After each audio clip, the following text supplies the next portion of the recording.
এই বাপ, তোমরা যারা সিজদা করো না, তোমরা বলো না বাজান, বলো না, এই দরদি ভাই চিৎকার করে বললাম, তুমি যদি বলো তোমার পায়ে ধরতে, আমি পায়ে ধরতে রাজি।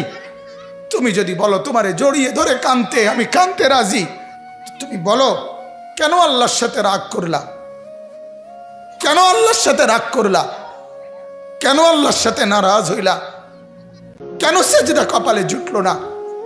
কেন মালিকের সাথে সারাদিনের এত কিছুর বিনিময়ে আল্লাহ তাআলা একটা মিস কল দিলে, 2 সেকেন্ডের একটা মিস কল দিলে বন্ধু, তুমি টের পাও তোমার মোবাইলে মিস কল আসছে।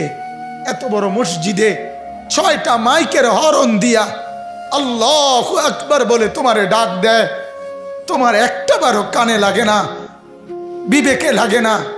তোর মতো শক্ত ডাকাত, তোর মতো পাষাণ বেটা আর কে হইতে পারে? বেটা কথা বলেন না কেন? তুই ডাকাত, কত বড় ডাকাত।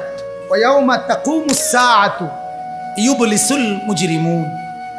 আল্লাহ তাআলা বলেন, যখন হাসরের মাঠ কায়েম হবে, হাসরের মাঠ যখন কায়েম হবে, নাফরমানরা, পাপীরা,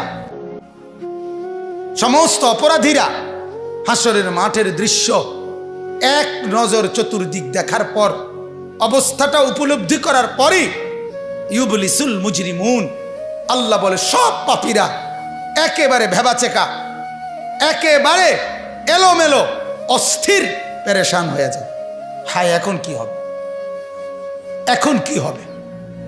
হাসরের ময়দানে দাঁড়িয়ে দেখবে, আল্লাহর নবী সাল্লাল্লাহু আলাইহি সাল্লাম বলেন, 2টা কদম, শুধুমাত্র 2 পাও রাখা যায় যতটুকু জায়গা। আল্লাহ রাসূল সাল্লাল্লাহু আলাইহি সাল্লাম বলেন, একজন মানুষ হাসরের ময়দানে শুধু এতটুকু জায়গায় বরাদ্দ পাবে। 1 সুতা ডানে বামে সামনে পিছনে আগ পিছ করতে পারবে না, 1 সেকেন্ডের জন্য বসতেও পারবে না।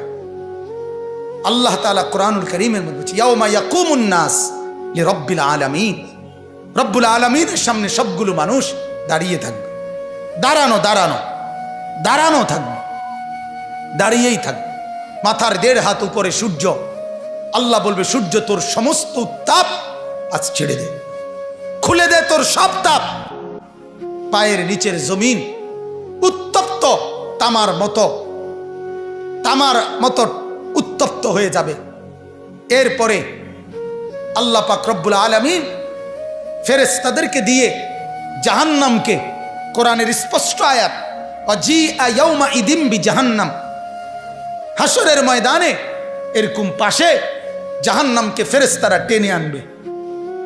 70,000 শিকল হাদিসের মধ্যে আছে জাহান্নামের মধ্যে লাগাবে। প্রতি শিকলের মধ্যে 70,000 কড়া থাকবে। কড়া, কড়া বোঝেন তো, যেটা লাগায় লাগায় কি বানায়? শিকল বানায়। 70,000 শিকল, 70,000 কড়া প্রতি শিকলে।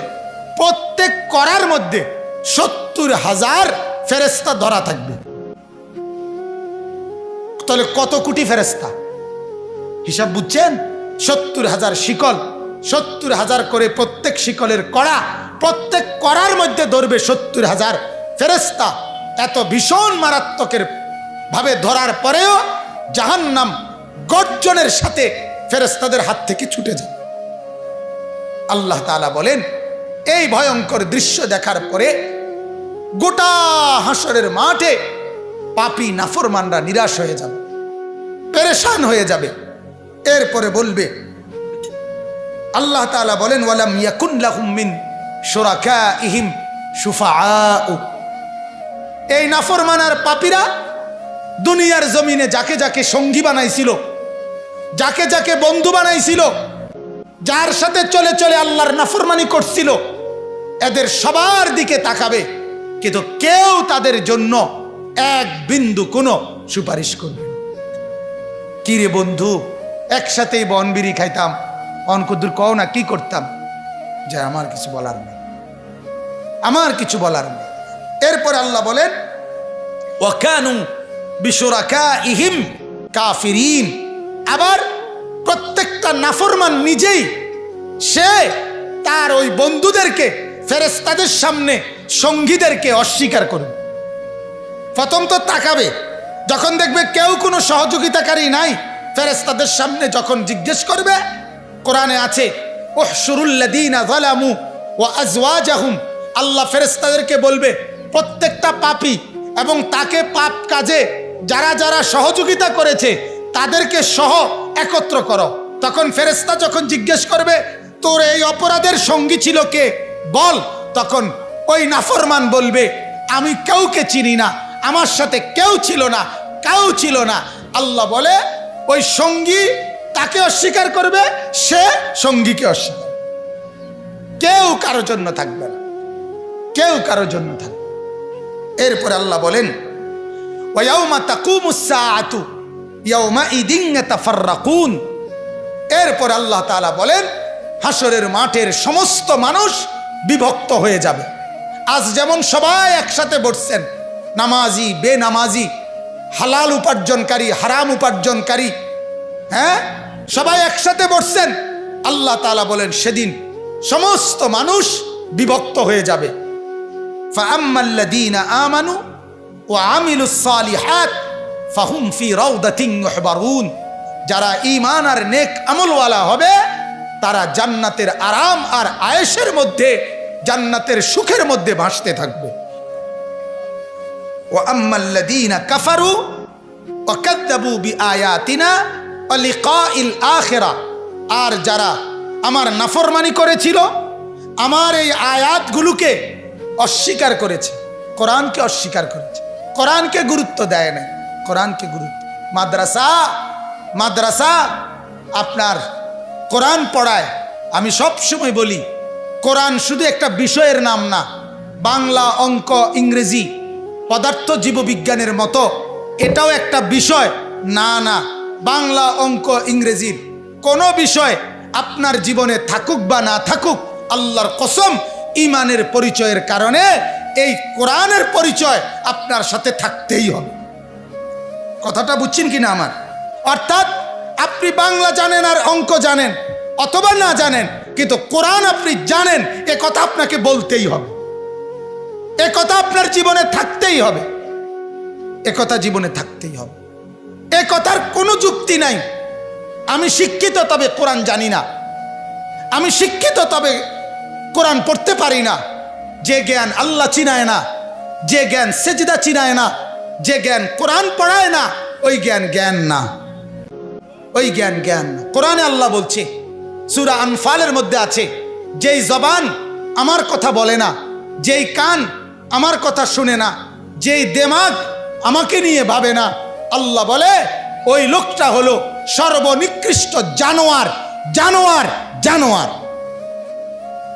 ইন্না শাররাদ দাওয়াবি ইনদাল্লাহ আস-সুম্মু আল-বুকমু আল্লাযীনা লা ইয়াকিলুন। আল্লাহ বলে সর্বনিকৃষ্ট জানোয়ার আমি আল্লাহর নিকটে সে যে আমার কথা বলে না, আমার কথা শুনে না, আমার কথা ভাবে না। কেন কোরআন বাদ দিলাম? আপনারা যারা জীবন থেকে নিজের জীবন, ছেলের জীবন, মেয়ের জীবন, স্ত্রীর জীবন থেকে যারা এই কোরআন বাদ দিলেন, কেন বাদ দিলেন? কোন যুক্তিতে বাদ দিলেন? আরেকবার বিবেককে প্রশ্ন করিয়ে, কি কারণ হইতে পারে? মালিকের এই কোরআনের অপরাধটা কি? এই কোরআন আপনার ভুলে ভরা, কথা বলেন না কেন? এই কোরআন আপনার ভুলে ভরা, এই কোরআনের নিখুঁতের ক্ষেত্রে কোনো সন্দেহ আছে?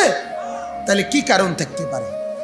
বাংলা বইতে, অঙ্ক বইতে, ইংরেজি বইতে, পৃথিবীর কোনো, আমি তো পড়ছি, আমি দাখিল 1998 সালে আপনার বিজ্ঞান সায়েন্স থেকে, বিজ্ঞান বিভাগ থেকে 1998 সালে সমগ্র বাংলাদেশে সর্বোচ্চ নাম্বার পেয়ে ফার্স্ট স্ট্যান্ড করেছি, আলহামদুলিল্লাহ।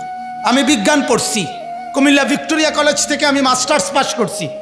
অতএব আমি এটা বুঝাইতে চাই, পৃথিবীর কোন বাংলা অঙ্ক ইংরেজি পদার্থ জীববিজ্ঞানের একটা বইয়ের নাম আপনি বলেন যে বইয়ের শুরুতে লেখা আছে এই বইটি মানুষ বানাবার জন্য, মানুষ গড়বার জন্য লেখা হয়েছে, এটা কোন বই সেটা বলেন। কিন্তু আমরা কসম চ্যালেঞ্জ করে বলতে পারি এ কোরআন, তার মালিক বলছে হুদাল্লিন নাস, এটা মানুষ গড়বার জন্য, মানুষ বানাবার জন্য লেখা, বানানো, এটা কোরআন বলছে একমাত্র।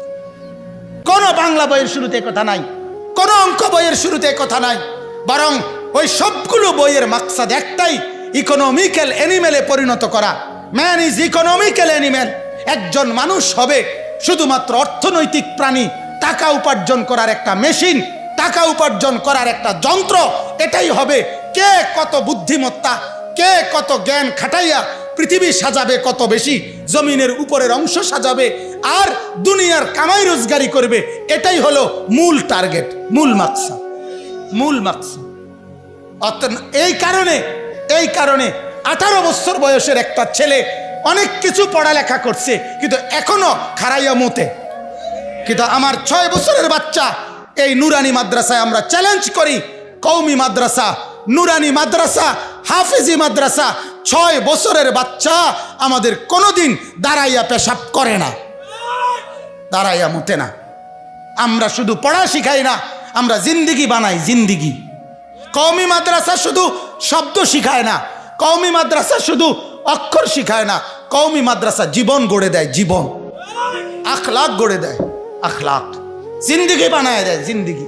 6 বছরের এক বাচ্চা নেই আমরা, 5 বছরের ভিতরে আমরা হাফেজে কোরআন বানায়া তারে বাড়িতে পাঠাই। বলেন আলহামদুলিল্লাহ, বলেন আলহামদুলিল্লাহ।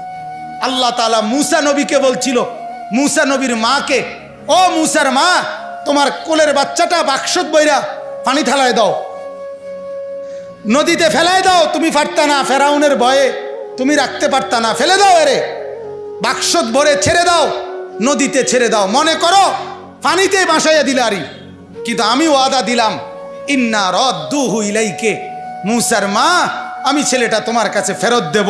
ওয়া জাইলুহু মিনাল মুরসালিন, শুধু ফেরত দেব না মা, আমি তোমাকে একটা রসুল বানাইয়া তারপরে ফেরত দেব। মূসাকে আমি নবী বানায় দেব, নবী।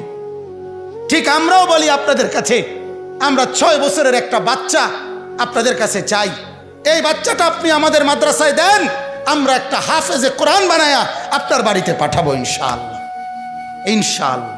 12 বছরের জন্য দিবেন, আসমান জমিন, শুধু ভবিষ্যৎ।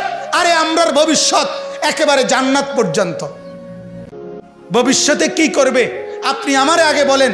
পৃথিবীর ভবিষ্যৎ কোনো মানুষের হায়াতে, যেই কোনো শিক্ষিত ভদ্রলোক এখন বলেন, কোনো মানুষের যদি বয়স হয় 60 মোট, মনে করেন 60 বছর সে বাঁচলো, তাহলে তার ভবিষ্যৎ কত নম্বর বছরতে শুরু হয়? 45তে। কথা কোন কত থেকে কোন? তাহলে এটা ভবিষ্যৎ কোন কোন বছরের থেকে? কি 35তে না 45 থেকে?